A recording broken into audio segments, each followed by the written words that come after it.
Bienvenidos a un nuevo episodio de Otra Vuelta a la Historia. Hoy vamos a hablar de un tema que genera mucha discusión en nuestra cultura y también dentro de la iglesia, el rol de la mujer. Antes de empezar, quiero decir y aclarar algo importante.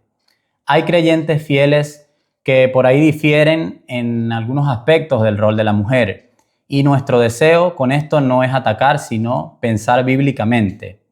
No queremos entrar en guerras ideológicas, sino volver a la Escritura, mirar la historia y conversar con respeto. Para ello, hoy me acompaña una hermana de nuestra congregación, que además es docente, maestra, ha hecho estudios teológicos y es una mujer que ama profundamente al Señor y que ha reflexionado, por supuesto, sobre este tema. Laura Volpi, gracias por estar acá. Gracias, es un placer para mí poder hablar de este tema con la palabra de Dios. Bueno, muy bien. Laura, para empezar, muchas veces escuchamos que el cristianismo oprimió o ha oprimido históricamente a la mujer. Pero antes del cristianismo, ¿cómo era vista la mujer en la cultura grecorromana o judía? ¿Qué papel ocupaba? Claro, es interesante porque la cultura grecorromana es la que invadió después todas las demás culturas. Todo lo que tiene que ver con el arte, con la literatura, la filosofía, que son el estudio de ideas, se desparramó por todo el mundo. Y la mujer en Grecia y en Roma era una mujer elegante, era una mujer que cuidaba mucho su piel, era una mujer que adornaba su cabello con, la palabra de Dios dice, con trenzas, pero no eran las trenzas actuales, eran una serie de trenzas en las que les metían joyas, perlas, porque dedicaba mucho tiempo a la parte física, tanto la griega como la de Roma. ¿Por qué? Porque el concepto de la mujer de ese momento, que a su vez fue plasmado en la pintura, en las esculturas, uno puede ver mujeres de cuerpos muy bellos, con cabelleras y con rostros muy delicados, casi todo lo hacían en mármol. ¿Por qué? Porque la piel de la mujer recibía mucho tratamiento y la idea de la mujer en Grecia era una mujer para mirar, para observar, para admirar, pero decían los filósofos, la mayor virtud de la mujer es su silencio. O sea que ahí ya empezamos a ver que había una admiración, pero.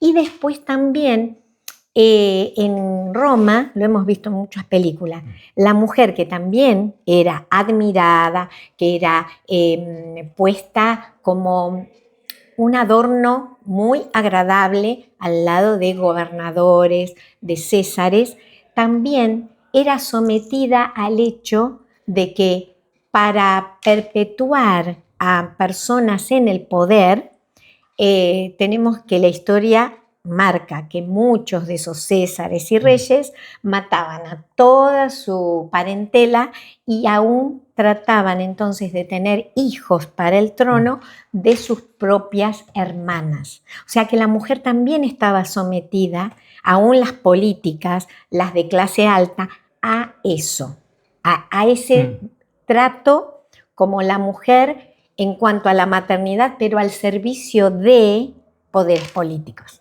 Claro, como que era un poco utilizada también. Y es interesante eso que nos compartes porque cuando vemos en la Biblia a Jesús, uno mira el trato que Cristo tuvo con las mujeres y eso parece ser algo contracultural porque vemos que Él habló públicamente con la mujer samaritana, Jesús también defendió a la mujer cuando era acusada, habían discípulas que lo seguían y también las primeras testigos de su resurrección fueron mujeres. Allí vemos la importancia, ¿no? Entonces, Laura, ¿dirías que el cristianismo o Cristo elevó la dignidad de la mujer? Sí, porque además esto que empezó en Grecia y en Roma, que se diseminó por otras culturas, llega a el pueblo judío de una manera también equivocada con el tema de los patriarcas.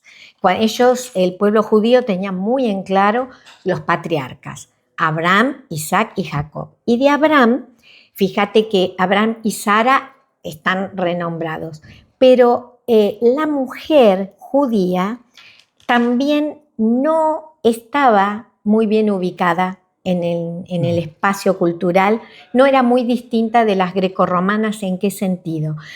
En que se consideraba, los rabinos, por ejemplo, decían, feliz, esos eran los dichos, que esos dichos ya eran ley, no eran Biblia, no eran escritura. Ellos mezclaban la ley con sus máximas, que respondían a sus propios gustos. Y decían, feliz el hombre que tiene hijos varones, pero ¡ay! Y ese ay entre los judíos es como un duelo. ¡Ay! Del que tiene hijas mujeres. ¿Por qué? Porque el varón, ellos malinterpretaron bíblicamente el patriarcado, cuando el patriarcado era la persona, el hombre que Dios escogía y le hablaba para que en un clan de hijos, nietos, bisnietos y que así seguían, tuvieran la enseñanza de Yahvé, no para que ellos tuvieran dominio sobre. Entonces, con ese concepto del patriarcado, sometían a las mujeres y las circunscribían, a la mujer judía, a solamente el hogar, solamente la maternidad, recordando lo que fue en Génesis, fructificad y multiplicaos, claro. Porque Dios tenía un pueblo y ese pueblo tenía que ser numeroso. Entonces, la mujer que no tenía hijos, hay muchos casos en la Biblia, la mujer estéril era una mujer desechada. Y de ahí viene que algunos patriarcas usaron mano de la cultura, contaminados de otro lado, para tomar una segunda o una tercera mujer. Bueno, Salomón directamente se fue, claro, y tuvo se rapó 700 sí. esposas y 300 concubinas. Entonces, vemos que sí, cuando llega el cristianismo, y si llega el cristianismo es porque vino Cristo, el enviado, el Mesías, Él vuelve a establecer, a recordar el principio. Y en muchos casos, cuando le tientan para preguntarle, Él dice, en el principio no fue así. O sea que si queremos ver el lugar correcto de la mujer, el valor y su dignidad, hay que ir al principio. Muy bien esto que nos compartes ahora, porque entonces quizás la pregunta correcta no es si la Biblia degradó a la mujer o si Cristo degradó a la mujer, sino más bien que la dignificó en un mundo donde ya era marginada, como bien nos decías, dando todo ese contexto histórico, ¿no? Que viene a ser relevante también. Ahora, yendo al principio, mencionaste el Génesis, Laura. Se dice en Génesis que el hombre y la mujer fueron creados a imagen y semejanza de Dios, nuestro Creador. Ahora, ¿qué implica eso en términos de dignidad? Y leemos en el versículo 18, Génesis capítulo 2, versículo 18, dice, y dijo Jehová Dios, no es bueno que el hombre esté solo, le haré ayuda idónea a él. Aparece esa expresión de ayuda idónea. Entonces, algunos, si bien lo pueden interpretar como inferioridad, pero ¿qué significa realmente? Es raro que lo identifiquen como inferioridad. Lo que pasa es que la misma mujer al leer dice, yo no soy importante, estoy solo de ayuda.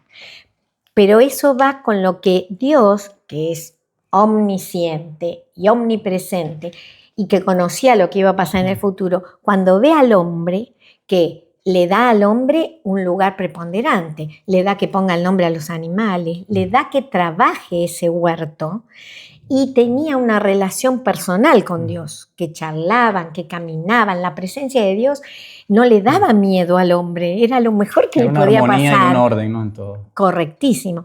Pero de pronto, cuando después que le pone el nombre a los animales, porque Génesis 1 y 2 es narrativo, ¿no es cierto? No es cronológico, dice que lo ve solo.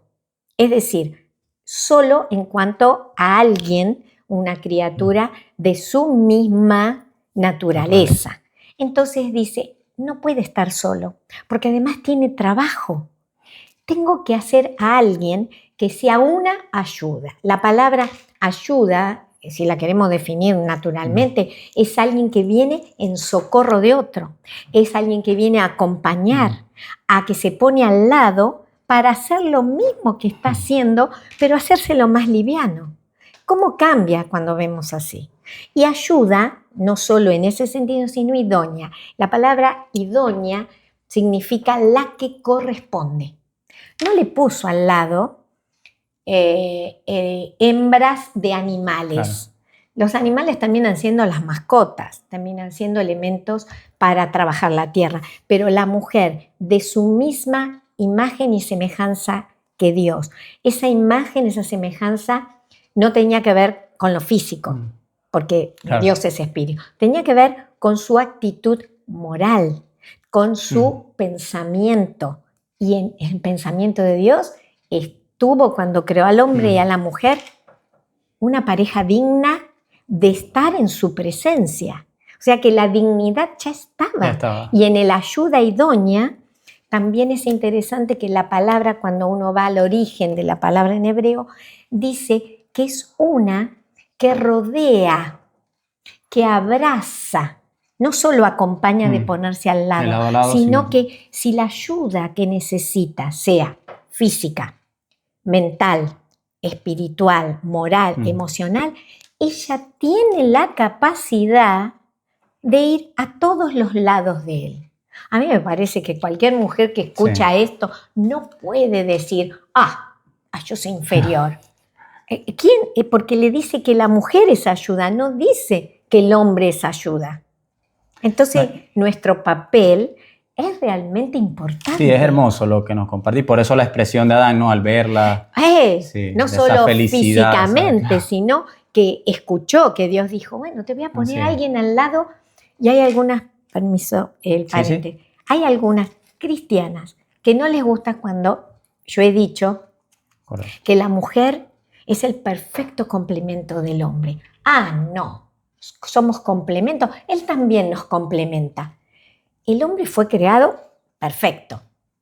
A nosotros se nos dice que, y por eso nos crea en segundo lugar, de orden, no de inferioridad. Y dice, vos sos la única en toda la creación, y por eso una sola mujer, que va a ser la adecuada, la correcta para este hombre, para que él se desarrolle en todos los aspectos, pero con tu ayuda. O sea que hay un dicho, detrás de un gran hombre siempre hay una gran mujer. Creo que ese dicho filosófico tiene que haber salido de esta idea. Claro. ¿Quién está al lado, detrás? Ahí estamos hablando de rodear. ¿Quién está al lado, detrás, del otro lado, delante, acompañando a ese hombre a que complete los propósitos de Dios? Pero bueno, hay mucho egoísmo que vino con el pecado y eso hace que diga, bueno, él se realiza y yo qué. Esto es muy de nuestro tiempo. Es importante sentar esas bases, aclararlo y pudiéramos decir entonces que hay igualdad en dignidad o somos iguales en dignidad, pero con diferentes funciones o diferentes roles. Quizá el problema en nuestra cultura es que se suele confundir esa diferencia con desigualdad, ¿no crees? Correcto. Primero, con inferioridad. Es decir, si vamos al Génesis, el solo hecho de que la hizo en segundo lugar, en muchas mujeres les suena inferioridad. Y es solo una cuestión de orden. De orden. Y en cuanto a dignidad, dice que los dos fueron hechos a imagen y semejanza de Dios. Hay una igualdad de creación. El apóstol Pablo muy bien lo describe en 1 Corintios 11. Dice que Dios creó primero al hombre y después a la mujer, por una cuestión de orden. Y dice que en esa creación le da a la mujer, al hombre le da el ser cabeza y a la mujer el acompañar, y que eso es visto por los ángeles. ¿Qué miran los ángeles? ¿Inferioridad? No. Lo que ve es qué armonioso y ordenado la creación de Dios. Pero volviendo a tu pregunta, ¿en qué hay igualdad? Igualdad en creación, igualdad, vamos al principio, en que tenían los dos la presencia de Dios acceso. Tenían los dos el participar en el trabajar. A veces se cree que no, pero ella estaba para ayudar en el trabajo. Y los dos tenían por orden de Dios el que tenían que tener hijos, desarrollar una generación. A ellos se les dijo fructificad y multiplicados, que también, llevado a nuestro tiempo, hay hombres que confunden y le dicen, el mandato es fructificar y multiplicar y le hacen tener cada año un hijo. No, en el comienzo tenía que desarrollarse la raza humana, pero el principio de que un hombre y una mujer, Dios los hizo con capacidades físicas distintas en algunos aspectos para un propósito. La igualdad es en creación, es en acercamiento a Dios. Bueno, lo dice muy bien también Pablo en Gálatas 3:28. Hay igualdad, dice, no hay diferencia, hombre, mujer, esclavo, para acercarse a Cristo, para salvación. Pero hay diferencias físicas para una diferente función. Rol, se puede decir, función, tarea, propósito. Claro. La mujer tiene áreas de su cuerpo que están preparadas para ser madre. Y el hombre tiene áreas de su cuerpo que complementa el que la mujer pueda ser madre. Y para eso tiene que haber hombre y mujer. Por eso la distorsión en la actualidad, la perversión de que pueden ser matrimonios hombre-hombre, mujer-mujer.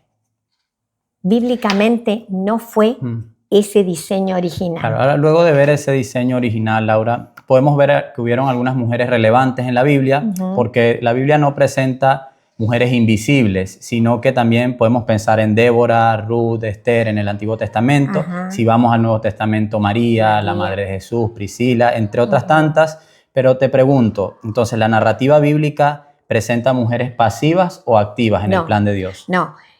Cuando nombra mujeres con nombre, con lugar, son mujeres escogidas por Dios con un propósito. Y en ese proceso de cumplimiento del propósito eran mujeres activas. Vos nombraste Débora.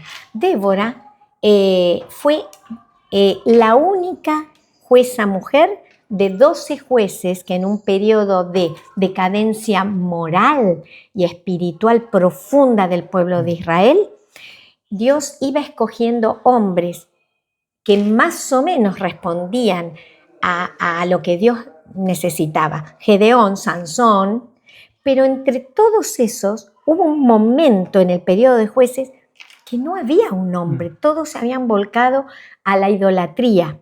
Entonces, la palabra de Dios dice, Dios establece como gobernadora.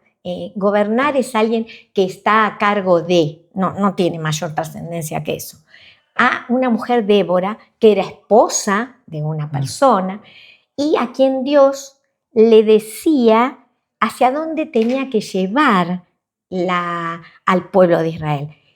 Y es ella la que le tiene que recordar, eso es interesante, hay mujeres cristianas que dicen, ¿ves? Si Débora era una que gobernaba, ¿por qué las mujeres no podemos? Podemos, pero no es el principio que sale de la Biblia. Ella gobernó un tiempo, pero Dios le dijo, decile al jefe del ejército que vaya porque yo voy delante y ganan. Cuando se registra que ella habla, va y le dice, pero fulano, ¿no te dijo ya Dios? Quiere decir que ella le fue a recordar. Claro, quizá para vergüenza del hombre, ¿no? Y volvemos a la creación. Fue ayuda. Ella estuvo para ayudar a que cumpla el propósito. Otras mujeres muy activas que vos nombraste. La reina Esther. Dios permitió que esta mujer, que estaba sujeta a su tío, que era una mujer que temía a Dios, que amaba a su pueblo, Dios la coloca como esposa de un rey en cuyas manos estaba el salvar al pueblo. Hubo una acción, siempre fueron activas. Otra que nombraste, María, la madre de Jesús. De todas las jóvenes doncellas, todas esperaban la promesa y que fueran ellas. Y María fue sorprendida. Y por toda su historia y todo lo que se dice de ella, vemos que era una mujer que temía a Dios, que amaba a Dios. No se registra, a diferencia de como historiadores o religiosos quieren, no se registra que en los tiempos de Jesús y de su ministerio ella se haya puesto delante a predicar, a llevar a Jesús aquí, acá está mi hijo. Aquí. No, ella está entre el grupo de mujeres que servían y acompañaban, otra vez, ayuda, acompañaban a Jesús y a sus discípulos. Y después tenés otra mujer muy activa en el Nuevo Testamento, Priscila. Era esposa de Aquila, y ellos sabían de la palabra, habían estado charlando con el apóstol Pablo, y cuando vieron que en la iglesia una persona dijo algo que no estaba muy acertado a lo que Dios decía o Pablo, guiado por Dios, había enseñado, dice Aquila y su mujer Priscila, otra vez acompañando. Lo tomaron esta persona aparte y le mostraron qué decía la palabra. Eso es la importancia de que una mujer cristiana que está al lado de un hombre que teme a Dios tiene que prepararse también en el estudio de la palabra. Tiene que estar preparada para ayudar, para acompañar, para hablar lo mismo. No sé si por ahí te contesté. Sí, qué bonito todo lo que nos compartes, y me parece importante resaltarlo y remarcarlo porque la Biblia, una vez más, lo digo, no borra a la mujer de la historia de redención. Para nada. Ahora, entramos en la parte donde quizás suele generar tensión. ¿Qué hacemos con textos? Hay algunos textos difíciles, por acá tengo uno, que es Primera de Timoteo, capítulo 2, versículos del 9 al 15. Lo voy a leer. Primera de Timoteo 2, del 9 al 15, dice: Asimismo, que las mujeres se atavíen de ropa decorosa, con pudor y modestia, no con peinado ostentoso, ni oro, ni perlas, ni vestidos costosos, sino con buenas obras, como corresponde a mujeres que profesan piedad. La mujer aprenda en silencio con toda sujeción, porque no permito a la mujer enseñar ni ejercer dominio sobre el hombre, sino estar en silencio. Porque Adán fue formado primero, después Eva, y Adán no fue engañado, sino que la mujer, siendo engañada, incurrió en transgresión. Pero se salvará, engendrando hijos, si permaneciere en fe, amor y santificación con modestia. Y además hay otro texto también en 1 Corintios 14, 34 al 35, que dice: vuestras mujeres callen en las congregaciones porque no les es permitido hablar, sino que deben estar sujetas, como también la ley lo dice. Y si quieren aprender algo, pregunten en casa a sus maridos, porque es indecoroso que una mujer hable en la congregación. Entonces te pregunto, Laura, ¿cómo los interpretamos sin ignorarlos, pero también sin exagerarlos? Está muy bueno, porque aquí tenemos que aplicar los principios de interpretación de la palabra de Dios. Hay una frase muy común entre los cristianos: un texto fuera de contexto se usa como pretexto. Si nosotros tomáramos el texto que vos diste de 1 Corintios 14, 20, que dice, la mujer calle, vamos a leerlo con intención, la mujer calle, ¿no? Y pregunta en su casa, ¿qué imagen te hace? Una mujer que está escuchando y por ahí tiene inquietud. Como algo de carácter impositivo, como si fuera algo... Claro, dominada y sojuzgada. Cuando la palabra que Dios nos da de la mujer dice, aprenda con toda sujeción. Dice aquí, en el tuyo, que leíste, y también en el otro. Como también la ley lo dice. 2:11 dice, la mujer aprenda en silencio con toda sujeción. Es el paralelo a ese. Cuando dice aprenda, quiere decir que ahí ella está en un contexto donde le están enseñando. Pero ¿cuál es el contexto?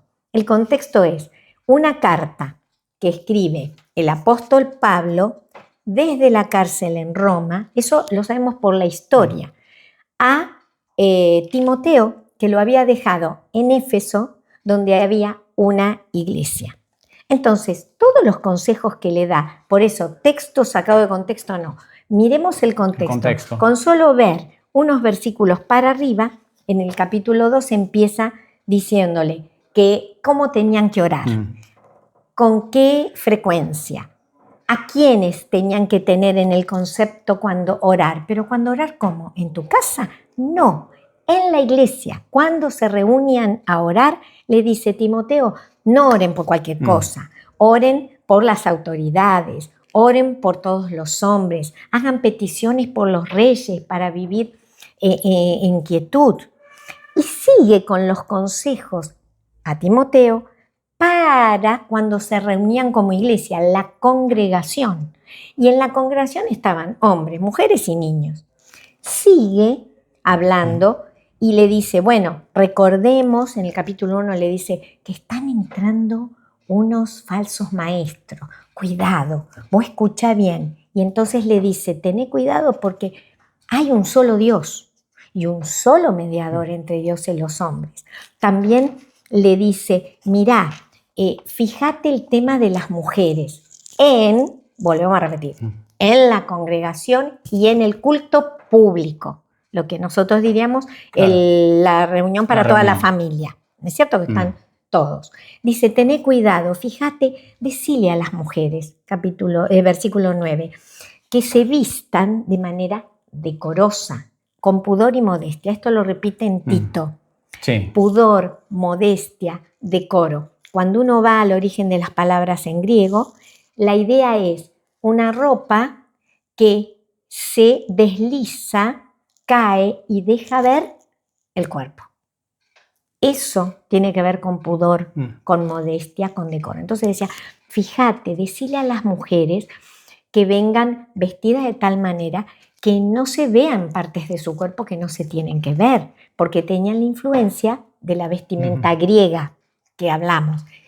Pero eso no significa que no sean elegantes, que no sean prolijas. Pero cuidado con esos peinados de las griegas que se ponen oro, perla. Llama mucho la atención, distrae a la gente. ¿Para qué van a la congregación? Van para escuchar. Prolijas, con un arito, con algo, pero no que entre, ilumine todo y no sé. O por otro lado, el otro extremo que vemos en algunas religiones en Medio Oriente, que se cubren solamente... No. Claro, no. La mujer debe ser elegante, prolija, debe estar adornada adecuadamente y tenemos mucho asesoramiento. Entonces sigue y en el 11 cuando le dice la mujer aprenda en silencio, ¿por qué? Porque van a estar sentados escuchando varones que van a estar dando la palabra, porque Dios estableció eso. Y cuando dice con toda sujeción, no dice aplastadas, dominadas. La palabra sujeción es simplemente estar de acuerdo a lo dispuesto o ordenado por otra persona. Estar mi pensamiento atado al pensamiento o por debajo del pensamiento que me están diciendo. Es decir, si dice aprenda en silencio con toda sujeción, ¿qué sería lo contrario? Si te dice no hables porque ahora te están enseñando, la mujer no se va a poner a hablar. Eso no sería estar debajo de lo que se mandó, se presentó. Y cuando después dice no permito a la mujer enseñar, ¿en qué contexto? Cuando está toda la congregación, hombres y mujeres, porque Dios, si vas a 1 Corintios 11, establece ese orden. El hombre, cabeza, la mujer en segundo lugar. Bueno, mi papá tenía un dicho, decía, sí, el hombre es cabeza, pero la mujer es el cuello, lo manda para donde quiere. Así que cuidado también con eso. Bueno, porque no permito a la mujer enseñar ni ejercer dominio sobre el hombre. Dominio es autoridad. Dios ha dado autoridad en la reunión pública al hombre. ¿Por qué? Porque el hombre es el representante de la raza humana, como lo fue Adán en la creación. Y cuando viene Cristo y Él derrama su sangre para limpiar nuestros pecados, Él se transforma en la cabeza de la iglesia y después el hombre como su representante. Entonces, la mujer no domine ahí, no sea la autoridad. Y después da razones, porque Adán fue formado primero, después Eva. Una cuestión de orden. Adán no fue engañado, sino que la mujer, siendo engañada, transgredió. Las mujeres tenemos una característica distinta del hombre. Somos más influenciables, porque somos más sensibles. Más vulnerables. Más vulnerables, correcto. Entonces, ya desde el comienzo, Dios vio esa característica y supo ubicarnos en el mejor lugar. como nosotras por ahí, por sentimientos, decimos, hay que hacer esto, ayuda al otro. Y el hombre dice, vamos a mirar eso. Pero cuando va la ayuda que da el hombre, la mujer acompaña. Porque tiene muchas más ideas para eso. Y cuando dice, pero se salvará, y este es el problema, engendrando hijos. Entonces yo leo y digo, tengo que tener hijos. ¿Para qué? Y acá dice, si no, me tengo que salvar. Pero ¿salvar de qué? ¿Qué pasa con la mujer que no tiene hijos? Todas esas preguntas surgen. Entonces la mujer que no tiene hijos no se salva. No. ¿Qué contexto dijimos? Culto público en la iglesia. El hombre está enseñando, la mujer está. La idea aquí es, si la mujer sigue estas instrucciones de no dominar, de saber hablar a su esposo, como dice el otro texto, en su casa. Si la mujer viene vestida decorosamente, elegante, prolija, hermosa, pero sin estar llamando la atención por todos lados, entonces también esa mujer quiere decir que en su casa está ocupada en las tareas del hogar, en el ver la vestimenta del hombre. Es una mujer que muestra que se desarrolla como la mujer que Dios espera que sea, con sujeción, no sin voz ni voto. Estar sujeta no significa que no podemos tener una palabra de voto, pero ¿cuándo, en qué momento? No me voy a levantar en el medio del culto público. Espero que todo termine. Me acerco a mi esposo y le digo, ¿no te parece que esto? Y el esposo, si ve que es algo viable, lo dirá al responsable de la iglesia. Entonces ese se salvará. ¿Qué salva? Salva su lugar de privilegio. Lo que salva es el que muestra que se realiza como mujer en el lugar, en el espacio y de la forma que Dios quiere. Si no se ve este texto a la luz de este contexto que dijimos, entonces vamos a estar diciendo incorrectamente que para salvarse la mujer, a diferencia del hombre, tiene que tener hijos. No. Porque Juan 3:16, ¿qué dice? Ustedes lo dicen en cada ocasión de programa. Sí, así es. Y además de todo ese contexto y toda la explicación que nos has dado, Laura, creo que algo importante es no usar estos textos como armas, o sea, en el sentido de que hay que verlo como parte de toda una teología integral que nos da la Biblia. Correcto. Y también reconocer que por ahí quizá hay cristianos sinceros que interpretan algunos pasajes de otra forma o distinta a la nuestra, y la clave aquí no es imponer, sino someternos a la palabra con humildad. Ahora, yendo a la actualidad, en la práctica, Laura, ¿cómo debe verse una mujer o cómo debe verse una iglesia saludable respecto a la mujer? O sea, ¿qué roles puede y debe ejercer una mujer en la iglesia? Lo importante es que la mujer estudie la palabra, que pregunte a su esposo, que asista a las clases de enseñanza que hay de libros de la Biblia, también de hermenéutica. ¿Qué es hermenéutica? Saber interpretar estas pocas cosas, no sacar un texto de contexto y decir esto no es para mí. La mujer en la iglesia tiene las mismas oportunidades de servicio y de funcionar en todo lo mismo que tiene en su hogar. En su hogar, la mujer es, le dicen, ama de casa. Claro. Ahí sí, ahí es reina. ¿Por qué? Porque la mujer es muy buena ecónoma, sabe administrar, y eso lo hace junto con su esposo, administrar el dinero, administrar los bienes. La mujer en el hogar sabe de cocina, sabe de comida, sabe de cómo cuidar la salud de su esposo, de su familia, sea madre, tíos.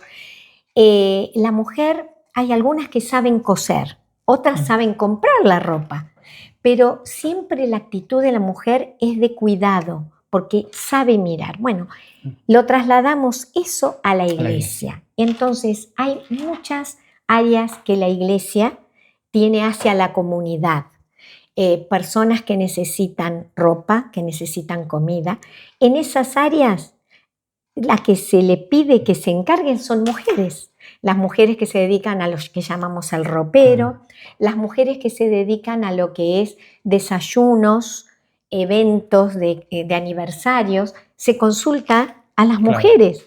¿Por qué? Porque hay una que sabe más de gastronomía que otra, otras en eventos saben adornar porque lo estudiaron o porque tienen ya la habilidad, el talento. Después también en Tito II se habla de las mujeres discipulando a otras mujeres. Esa es nuestra área de enseñanza. Yo no vine hoy aquí a enseñar, vengo a compartirte lo que entiendo de la palabra de Dios. Así es. Porque sería equivocado que yo te quiera enseñar a vos, no es el principio, pero sí hay un discipulado, un enseñar a otras mujeres estas cosas, para que ellas sepan sujetarse a sus esposos sin queja, sin rebeldía, mirando que nuestro lugar es hermoso, ¿por qué queremos ir a otro? Después también tenés mujeres que se dedican a la enseñanza de los niños, así como en el hogar, la mujer es la que más tiempo por ahí pasa con el niño, tiene que llevarlo a conocer a Dios. Tenemos en la iglesia ese espacio de escuela bíblica de niños y la mayoría son mujeres, mujeres piadosas, mujeres que conocen la palabra. También hay maestros varones, depende de las edades. ¿Qué más tenemos en la iglesia? Cuando se sale a dar folletos y a anunciar el evangelio, también salen las mujeres. ¿Y a dónde van a dar ellas los folletos? Van a ir a mujeres que están paseando, que están esperando el colectivo. Nuestra gran función es mujeres con mujeres y tenemos un campo demasiado grande. Hay mucho trabajo. ¿Y qué peligros entonces, Laura, por otro lado ves hoy? Quizás por un lado el machismo que intenta apagar voces y por otro lado quizás un igualitarismo que borra esas diferencias. Sí, tengo que decir que ese igualitarismo fue traído a la mente y a la cultura actual por un movimiento que comenzó bien, pero que después fue mal interpretado, que es el feminismo. Sí, justamente ahí quiero llegar porque vivimos en tiempos donde vemos que el feminismo ha levantado banderas. Quizá algunas responden a algunas injusticias reales, pero ¿qué cosas crees que la Iglesia puede afirmar como legítimas preocupaciones? ¿Y dónde piensas que estas corrientes, como el feminismo y otras, se desvían del diseño bíblico? Lo primero en lo que se desvían del diseño bíblico es la igualdad de hombre y mujer como imagen de Dios, pero con roles y funciones o tareas diferentes. El feminismo dice, somos iguales y esa igualdad lo llevan a todo plano. ¿A qué plano? Plano matrimonial, lo que dijimos recién. No es necesario que sea hombre y mujer. Puede ser hombre, hombre, mujer, mujer. Podemos amar a quien queremos. La palabra de Dios dice, el matrimonio es hombre y mujer. En la amistad sí podés tener los pares, pero hay también ciertos grupos homosexuales dicen, y David y Jonatán, otra vez, tenemos que ir al contexto, no se puede eso sacar. Así que el feminismo en lo que ha distorsionado lo que bíblicamente estuvimos diciendo ahora es en cuanto al matrimonio y la acción de la mujer como ayuda, como complemento, pero realizándose también, porque la mujer puede trabajar, puede estudiar, puede decidir tener hijos o no. El problema, perdón, es que el feminismo ha llevado a la individualidad a la mujer. Ese es lo peor. Y en esa individualidad le dice, tu cuerpo es tuyo. Y es también para la maternidad. Y eso no tiene ni lógica médica, porque para tener hijos Dios estableció hombre y mujer, se complementan internamente para formar una familia. Pero, ¿qué trajo el feminismo al tema de la maternidad? Tu cuerpo es tuyo. Entonces, conozco matrimonios donde ella ha dicho, cristianos, que se supone que conocen, ha dicho, mi cuerpo es mío y yo no quiero tener hijos porque no quiero que se me deforme. Ah, bueno. sabemos que... Ay, perdón. Sí, sí. Bueno, me gusta también pensar de lo que nos compartes, que la iglesia no debería ser un lugar donde la mujer se apaga, sino donde florece según el llamado que Dios da. Y te pregunto, ¿cómo puede una mujer cristiana vivir hoy entonces con esa identidad como hija de Dios, amada por Dios, pero sin adoptar ideologías, pero tampoco callándose ante las injusticias? Hay una sola forma, porque una mujer cristiana sigue siendo mujer en toda la plenitud de todo lo que ella puede hacer. Como dije antes, puede estudiar, puede trabajar. A veces la mujer tiene mayor capacidad, porque Dios se la dio con la maternidad, de atender varias cosas al mismo tiempo, pero eso te lo da la maternidad. La mujer puede estar revolviendo la comida, el teléfono aquí, y está mirando que ese niño se subió y se va a caer. Por ahí el hombre no está con esa capacidad, la tiene que desarrollar, y no por eso es menor, es otro rol.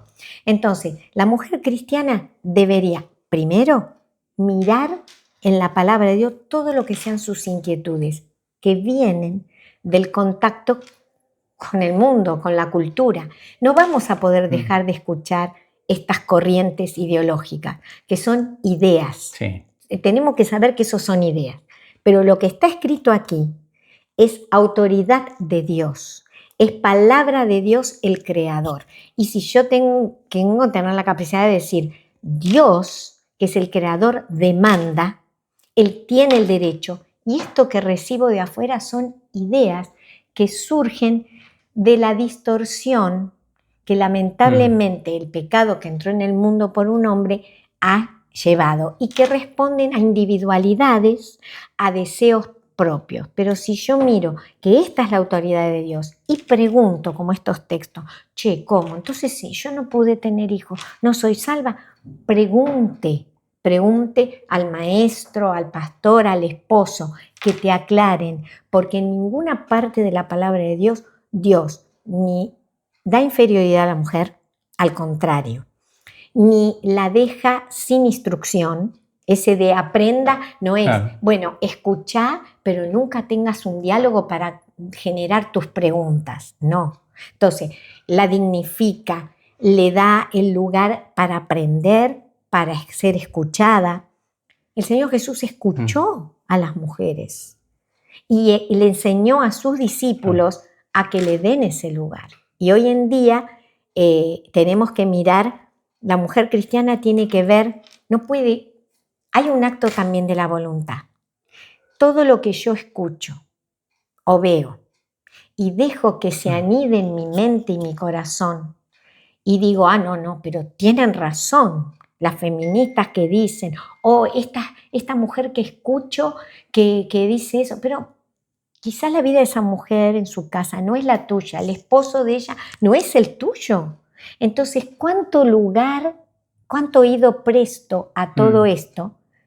Y si no lo equilibro con escuchar más lo que Dios dice y mirar con alegría que no soy sometida, soy sujeta, soy llevada a ser sujeta, a escuchar el orden de Dios y estar feliz porque en el lugar que me dio es mucho lo que tengo para hacer. Sí, quizás a veces hay traumas o cosas por sanar y que cuando venimos a la palabra de Dios, nos exponemos a la palabra de Dios, encontramos, ¿no?, todas las respuestas. Y es muy práctico lo que nos compartes, Laura, pero te pregunto ya para ir cerrando, si una joven cristiana nos está escuchando hoy, ¿qué le dirías? Y por otro lado, si un hombre también está escuchando de la audiencia, ¿qué debería aprender sobre cómo tratar y valorar a la mujer en la iglesia? Bueno, nuestra base sigue siendo la palabra de Dios porque realmente están acá todas las respuestas, no es una frase. A los hombres les diría que miren en la palabra, pueden leer 1 de Pedro 3, donde da una característica de la mujer, que no la da en ningún otro lado, y que las mujeres en el mundo se niegan a que sea así. Dice la mujer como vaso frágil.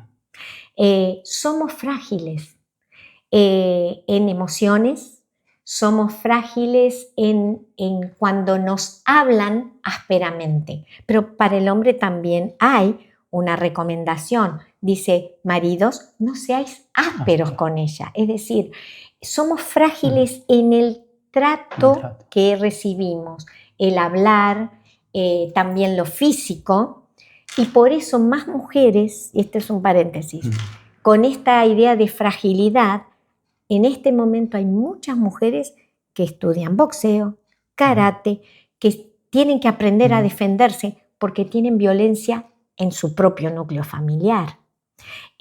Así que hombres, recuerden que la mujer es frágil para cuando van a hablar. Cuando tienen una idea de algo, háganle ver lo importante que es que ella colabore en ese proyecto y no como imposición. La imposición a todos le caen mal, a los niños, al hombre con su jefe. Entonces, ¿por qué a ella no? Claro. Y a las mujeres, volver a mirar también lo mismo. Soy frágil, entonces ver si realmente me lo está diciendo mal o soy yo que tengo una sensibilidad hiperlativa. Pero revalorarme como Dios me valora. Claro.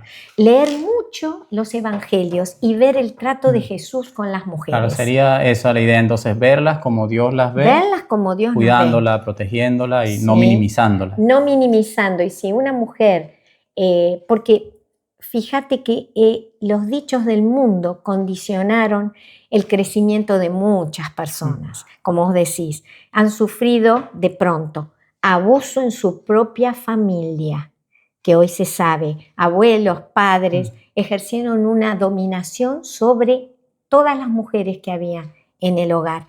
Entonces, ¿con qué pensamientos salen al mundo? Cualquiera puede tomarme y cualquiera puede hacer de mí lo que quiera y yo no hablo. No. Tienen que poder hablar. Okay. Pero si te ves en la palabra de Dios y te revalorizas como Dios te valoriza, creo que no vas a llegar a esos extremos. Bueno, quiero cerrar con esto, Laura. Hemos conversado sobre este tema, pero antes de hablar de roles, la Biblia habla de redención. Sí. Antes de hablarnos de funciones, la Biblia nos habla de identidad. Y algo importante que creo que lo dice en 1 Pedro 3 también que mencionaba, es que en Cristo somos coherederos de la gracia. Por eso el trato con honor, ¿no?, que se le debe dar a la mujer. No somos competencia. Y una pregunta final, y si quieres también compartirle un mensaje final a la audiencia.